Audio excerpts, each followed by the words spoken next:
აღნიშნეთ, რომ გასულ წელს კომისარმა გამოაქვეყნა ძალიან ფართო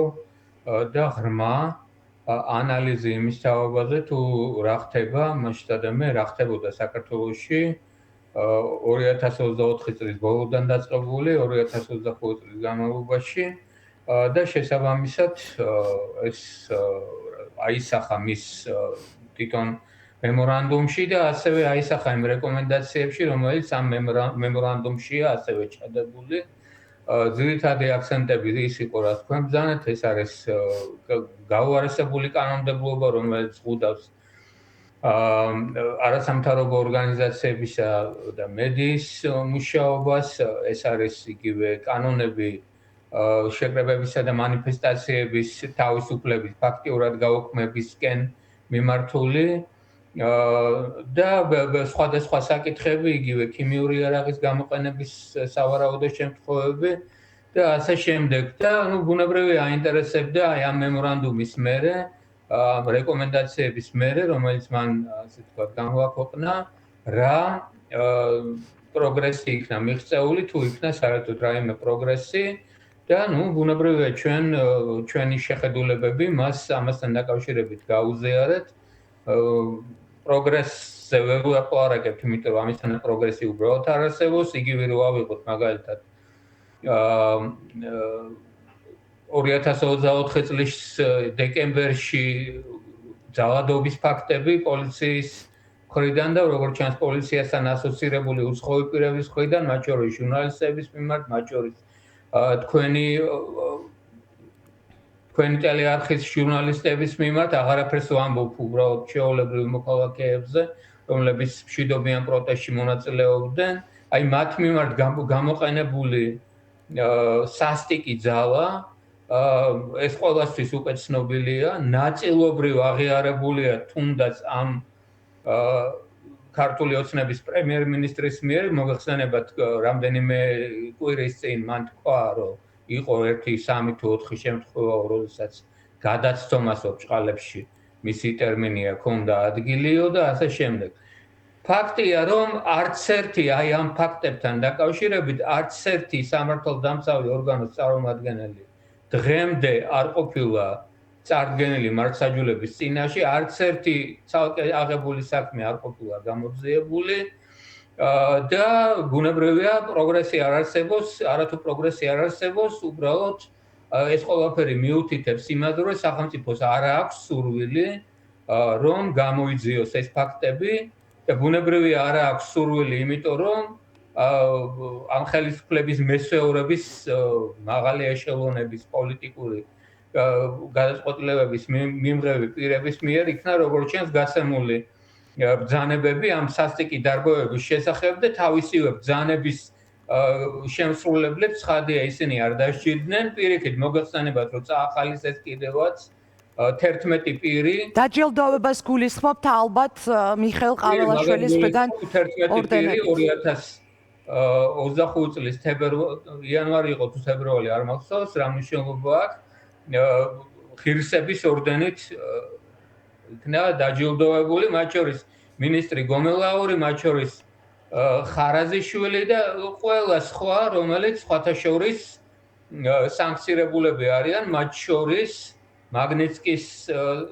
მაგნიცკის შესაბამისად და ასე შემდეგ. აქედან გამომდინარე, არავითარი პროგრესი ცხადია აქ არ არის და ეს რასაკვირველია განვაცხადე. ასევე არავითარი პროგრესი არ არის პირიქით გაუარესებისკენ მიდის საქმე იმ დრაკონული კანონმდებლობის კუთხით, რომელიც ბოლო უკვე წელიწადნახევრის განმავლობაში ხორცი 2 წლის უფრო სწორედ 2024 წლის გაზაფხულზე დაიწყო რუსული კანონით და მე ამას მოყვა ბევრი კიდე სხვა და არათუ არ გაუმჯობესებულა, არათუ არ გაუქმებულა ეს კანონები, არათუ არც შერბილებულა პირიქით გაუარესდა, იმიტომ რომ არგერ 2022 წლის მარტის დასაწყისში მორიგი ცვლილებები იქნა შეტანილი. გრანტების შესახებ კანონს გულისხმობთ.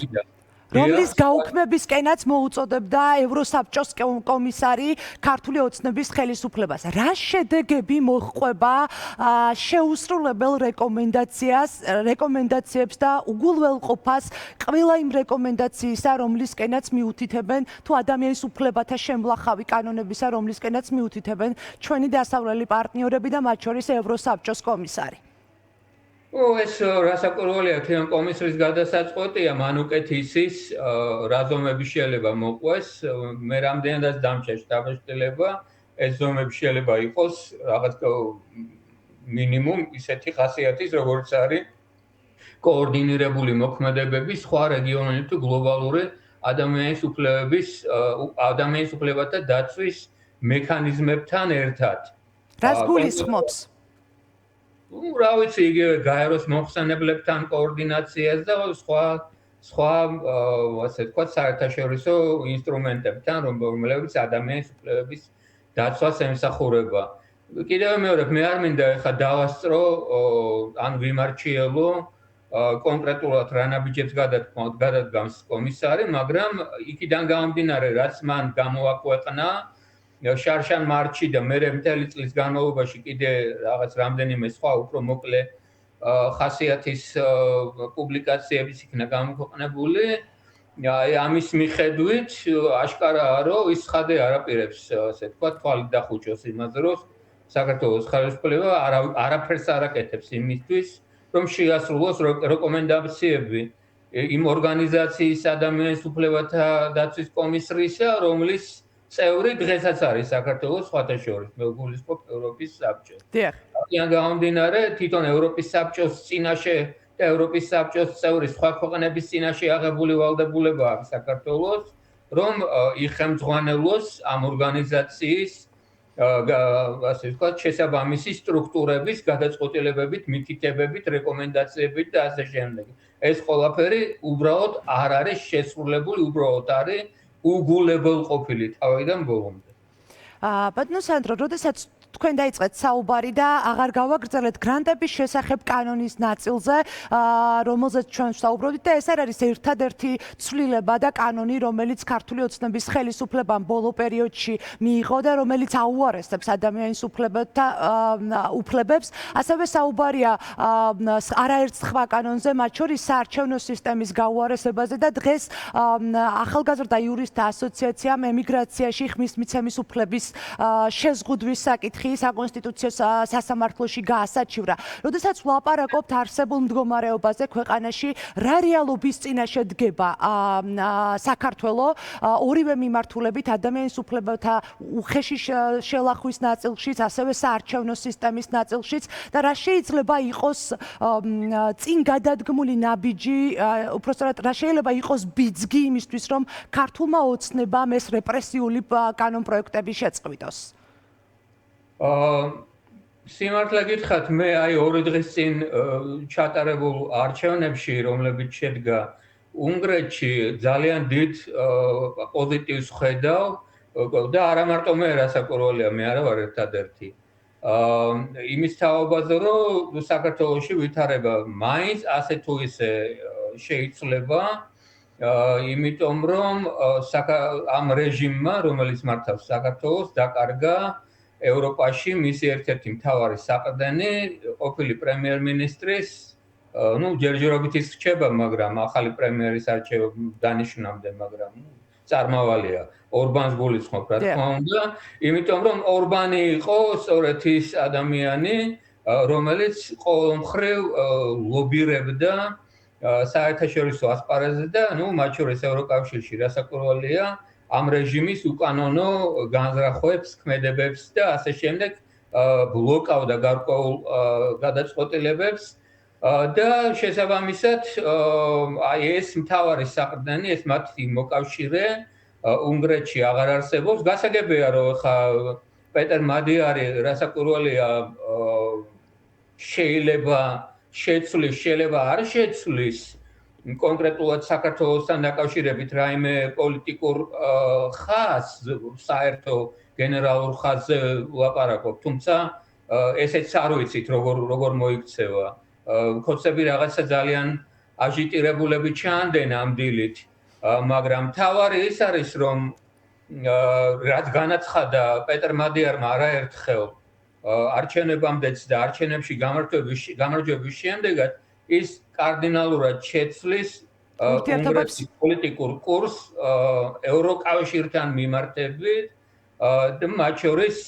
აღარ შეეცდება ამ საერთაშორისო ორგანიზაციის გადაწყვეტილებების ჩაგდებას, ბლოკირებას და ასე შემდეგ. რასაკვირველია, როგორც თავის ქვეყნის პრემიერ-მინისტრი რაღაც საკითხებში დარჩება უნგრეთის ხაზის ერთგული, რაღაცაში არ დარჩება, მაგრამ ფაქტია, რომ ქოცებმა ეს სერიოზული კოზირი, რომელიც აქამდე გააჩნდათ, დაკარგეს. რადგან უნგრეთს შევეხეთ ბატონო სანდრო და საქართველოსთან მიმართებაში უნგრეთის პოზიციას არავისთვის უცხოდა ახალი არ არის, რომ ორბანი მთავარი ფარი იყო ქართული ოცნებისთვის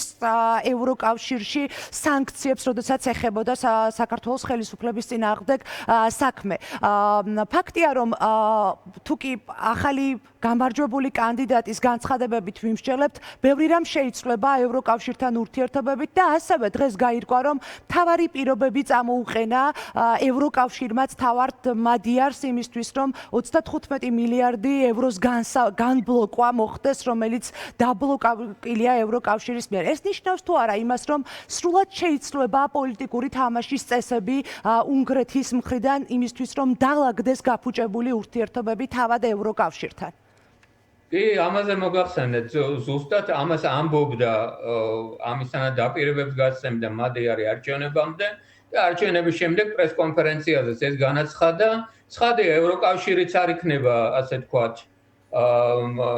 ევროკავშირთან მისი ურთიერთობა ასე პირდაპირ ცალსახა და მარტივი ალბათ არ იქნება, მაგრამ კიდევ მეორე მთავარი ის, რომ ვთქვათ, რასაც აკეთებდა ორბანი, იყო ფაქტიურად ტროას ცხენი რუსეთის ხელში, განსაკუთრებით რუსეთის ხელში, შეიძლება სხვებისაც, მაგრამ რუსეთის ხელში სწორედ ევროკავშირის საწინააღმდეგოდ ასეთი რამე აღარ იქნება, იმიტომ რომ მშვენივრად იცის მადიარმა და ეს მისი საჯარო გამოსვლები ამაზე მეტყველებს, ორბანმა როდესაც ქვეყანა მიიყვანა ისეთ ვითარებამდე, როცა უნგრეთი იქცა მისივე სიტყვებით ევროპაში ყველაზე კორუმპირებულ და ყველაზე ღარიბ ქვეყნად, იმისათვის რომ გამოვიდეს ამ სიტუაციიდან, რომ აღარ იყოს უნგრეთი და მადლობა ღმერთს ალბათ აღარც იქნება, ყველაზე კორუმპირებული და ყველაზე ღარიბი ქვეყანა ევროპაში, ამისათვის მას სჭირდება ნორმალური დიალოგი, არა შანტაჟის ენა, არა ბლოკირების და ასე ვთქვათ, საბოტაჟის ენა, რომელსაც მიმართავდა ევროკავშირთან ურთიერთობაში ორბანი, არამედ ნორმალური ცივილიზებული პოლიტიკური, ასე ვთქვათ, მოღვაწეობა ევროკავშირის ფარგლებში, უნგრეთის და ევროკავშირის საერთო წარმატებით. კი ბატონო, და ბოლო კითხვა და დაგემშვიდობებით, კვლავ რომ ევროკომისრის ვიზიტს დავუბრუნდეთ, როგორ დღეს იოსელიანმა თქვა, რომ შეხვედრის დასრულების შემდეგ, რომ ერთ-ერთი მთავარი საკითხი სწორედ იყვნენ პატიმრები, მათ შორის მზია ამაღლობელის საკითხიც იყო განხილვის თემა. გასულ წელს თუ გავითვალისწინებთ, ერთ-ერთ რეკომენდაციაც სწორედ მზია ამაღლობელის ქალი ჟურნალისტის გათავისუფლება იყო ამ ანგარიშში, რომელიც ევროკომისარმა გამოაქვეყნა. იყო თუ არა არასამთავრობო სექტორთან ამაზეც საუბარი და როგორი შთაბეჭდილება დაგჭათ, რამდენად კრიტიკული და მწვავე იქნება ანგარიში, რომელსაც სავარაუდოდ ქვეყნის დატოვების შემდეგ მალევე გამოაქვეყნებს ევროკომისარი. პოლიტპატიმრების თემა, რა თქმა უნდა, იყო განხილული, ძალიან მწვავედ, იმიტომ რომ თუ ადამიანის უფლებები ირღვევა და ირღვევა ძალიან, ასე ვთქვათ, სერიოზულად და ძალიან თვალსაჩინოდ, ამას დარღვევაც არ ქვია, ამას ქვია ადამიანის უფლებების ფეხბურთში თელვა, ზოგან საერთოდ უარყოფა ამისთანა უფლებების, ეს პირველ რიგში პოლიტიკურ პატიმრებს ეხება და ბუნებრივია ამ თემას არავინ არ აუვლიდა გვერდს, იგულისხმება აქ მზია ამაღლობელიც და სხვათა შორის ამას წინათ აი ყოველგვარი ჯერთი სტანდარტების, ადამიანის უფლებათა სტანდარტების და მეორე ევროპული სასამართლოს, სტრასბურგის სასამართლოს პირდაპირი მითითების საწინააღმდეგოდ ავგან სადიგოვის გადაცემა, ასე ვთქვათ, აზერბაიჯანისთვის. მართალია ამას სხვა საკითხი მოუძებნეს, ეს ექსტრადიცია არ იყო, ეს გადაცემა არ იყო, ეს დეპორტაცია იყო, ის იყო, ეს იყო, რაც არ უნდა დაარქვან. მთავარი ერთი რამე ევროპის სასამართლო მათგან მოითხოვდა, რომ ავგან სადიგოვი არ იყო გადაცემული აზერბაიჯანში და ის გადაიცა. ამ პროცედურის თუ იმ პროცედურის საფუძველზე ნამდვილად ასე ამაზეც იყო ლაპარაკი და დღეს როცა დიახ, კი ბატონო, მადლობა ბატონო სანდრო ბარამიძეს